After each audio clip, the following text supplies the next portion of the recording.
water sign, Cancer, Pisces, and Scorpio. Kumusta po kayo guys? Okay, so water sign, maraming salamat po sa walang sawang pagsubaybay sa ating mga reading.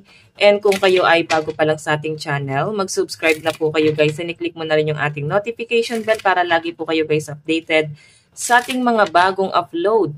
So, tignan natin guys, ano ba ang inyong gabay ngayon, water sign, Cancer, Pisces, and Scorpio. So, ayan guys, pasensya na, wala tayong upload kahapon. Kasi napuyat po ako kakaantay kung sino yung nanalong captain sa amin. So, ayan. So, congrats no sa mga nanalong kapitan sa lugar nyo. Ayan, sa mga nanalo, sana magampanan natin na ang ating mga tungkulin sa mga natalo naman. I think merong mas magandang plano sa atin si universe. No? Huwag mong tatanggalin sa sarili mo or sa isip mo yung pagiging think positive, no? Yung pagiging positibo kung bakit nangyari sa'yo to. Siguro, nilayo ka lang sa gulo, no? Okay? Or, kung ikaw naman ay nanalo, siguro, deserve mo. So, ayan, guys. Huwag nyo na masyadong pansinin itong tumisa ko. Ayaw matanggal nung ink, no? Kahit anong gawin ko dyan. So, tignan natin, guys. Gabay ni water sign, Cancer, Pisces, and Scorpio. Meron tayong the bouquet. So, may nakakita ko dito, water sign. Nag-overthink ka ngayon. Nandun ka sa point na nagiging emotional and hindi mo pa rin matanggap yung mga bagay na nakukuha mo. Or pwedeng hindi mo matanggap yung mga bagay na pwedeng ibinibigay na sa'yo ngayon. Okay? So, may pag-overthink ang mga water sign. Okay. So, meron tayong the gentleman. May nakita ko dito na maaaring isang tao na dumadamay sa'yo ngayon. Meron tayong the ship. May nakikita ko dito guys, travel, no? Maaaring magaganap sa mga water sign. I think nag-aayos ka na ng mga visa, papers. Ayan. Or pwedeng ticket. Ticket. May nakikita ko guys parang may biyahe ka rito. Malayo-layo rin siya. Saan ka mapupunta? Water sign. So, yung iba sa inyo guys, siguro babalik ka na sa barko. Kung ikaw ay nagbabarko or pwede ikaw ay parang first time mo siguro. First time mo siguro makasampa sa barko. Siguro. Baka ikaw ay seaman, seawoman. Ayan, may nakikita akong biyahe sa'yo dito. And yung iba sa inyo guys, maaaring maaprubahan na rin yung inyong biyahe, no? So, tignan natin, guys. Ang lucky number mo is 9, 28, and 3.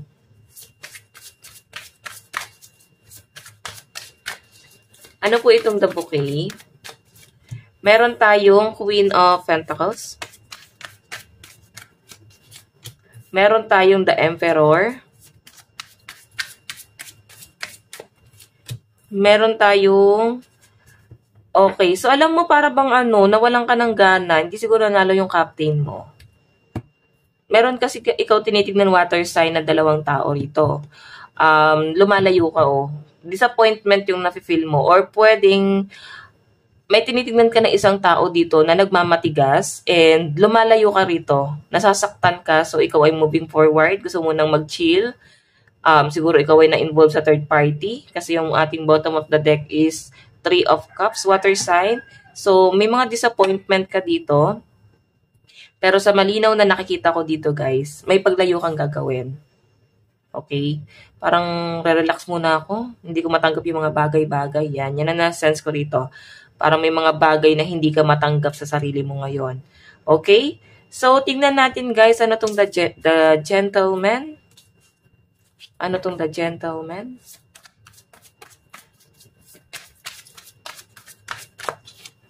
Meron tayong 2 of Wands.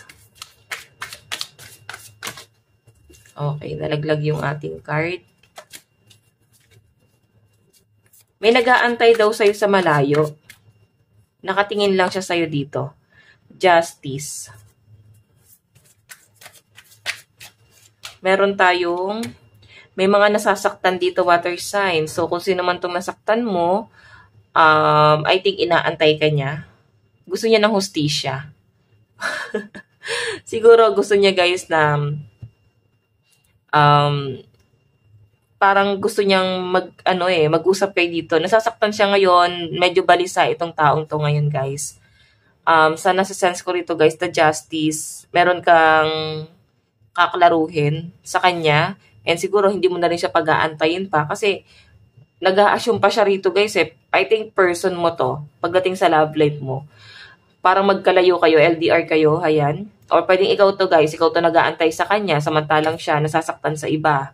Hindi ko siya nakikita nasasaktan sa ibang tao, nasasaktan siya sa ibang bagay. Siguro meron siya sariling problema dito guys. May mga disappointment ng person mo kung bakit hindi kanya masyadong naiisip. Okay? Nabibigatan, marami siyang pinagdadaanan ngayon guys. Tignan natin ano tong the ship. Ano po yung the ship? So, meron tayong the tower. Naku, may ending, sudden change. Maaaring meron kang mababalitaan dito. Pwede rin kasi guys, message to. Meron kang malalaman, meron kang marireceive na message. Tignan natin. Meron tayong the magician. Okay, so meron tayong may pagtatalo. Kung ano man itong nalaman mo, kaguluhan, may mga bagay na hindi pa rin kayo matanggap or hanggang ngayon, meron pa rin magugulong nangyayari, may nakikita akong chismis, pag-uusap, haka-haka, no? Kumbaga, sari-saring opinion. Parang nakikisagap ka lang din ng balita. Ano na bang issue dyan? Final na ba? Ito na ba talaga yung naganap? The tower eh. So, may ending na nangyari guys. May mga bagay na I think hindi ka matanggap dito. Though ginawa mo naman ang lahat. The magician. Ginawa mo naman ang lahat dito guys. Pero talagang nag-fail ka pa rin dito sa bagay na to. Kumbaga, hindi mo pa rin nakuha yung bagay na gusto mo. May mga magugulong nangyayari sa'yo. So, pwedeng isip mo itong magulo or pwedeng yun nasa lugar mo. Pwedeng nasa paligid mo yung magulo, guys. Okay? So, tignan natin. Medyo may mga disappointment kang nafe-feel dito. Kung ano man itong nabalitaan mo, no? Tignan natin pagdating naman sa love life mo. Sa love life naman po ni water sign. Love life po ni water sign. Meron tayong the contestant. Meron tayong influencer. Meron tayong fresh meat. So, may new person akong nakikita rito, guys. Maring meron kang nami-meet. Blindsided. So, may mga nagbubulag-bulagan pa rin. Water sign, hindi ka pa rin natututo sa mga bagay-bagay na nangyayari ngayon. Nabubulagan pa rin kayo. Pagdating sa love life mo, handa ka magpaka-martyr. So, hanggang kailan ka ganito? Hanggang kailan mo tatanggapin sa sarili mo na, eto ka. Ito yung gagawin mo sa sarili mo. Magpapaka-martyr ka. And, guys, may itsura ka naman daw sa sinasabi ng card. Bakit hinahayaan mo yung sarili mo na umiyak ng ganito?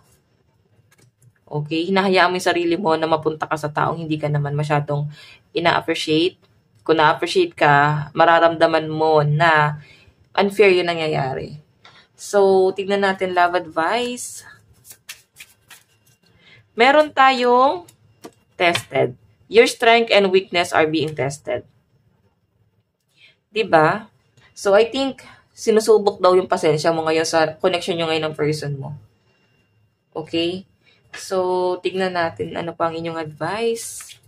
Sinusubok ngayon ng pasensya mo rito. Meron tayong uncover. So, may mga bagay na para bang kung sa tingin mo, hindi mo nakuha yung kasi justice, parang nangihingi ka ng hustisya rito. Kung hindi mo nakuha yung hustisya, darating at darating daw ang araw na maaaring lalabas din daw ang totoo, guys. Okay. Tignan natin mensahe sa'yo ng person mo. Kumbaga malakas ang pakiramdam mo eh. Meron tayong I'm starting to understand our connection. So, kahit mahal mo siya, may mga bagay na tinatanggap ka na dito, guys. Okay, meron tayong I love you. Yung pa rin yung lumalabas. Mukhang mahal ka naman ng person mo. Meron tayong I replay our conversation over and over. So, alam mo kahit paano naiisip ka pa rin ng person mo. Binabasa naman daw niya yung conversation nyo. Hindi mo lang masyadong nalalaman kasi siguro may ganun eh. May ganung cellphone eh. Kiklik mo lang tapos mababasa kahit hindi ino-open yung message. Lalo na sa mga naka-iPhone, di ba? So, yun ang nakikita ko rito, guys. Okay, so guys, ito lang naman ang inyong mensahe. Kung nagustuhan mo, mag-iwan ka ng like and comment. Mag-subscribe na rin po kayo guys sa ating YouTube channel. Bye-bye guys. God bless and love you all. Thank you.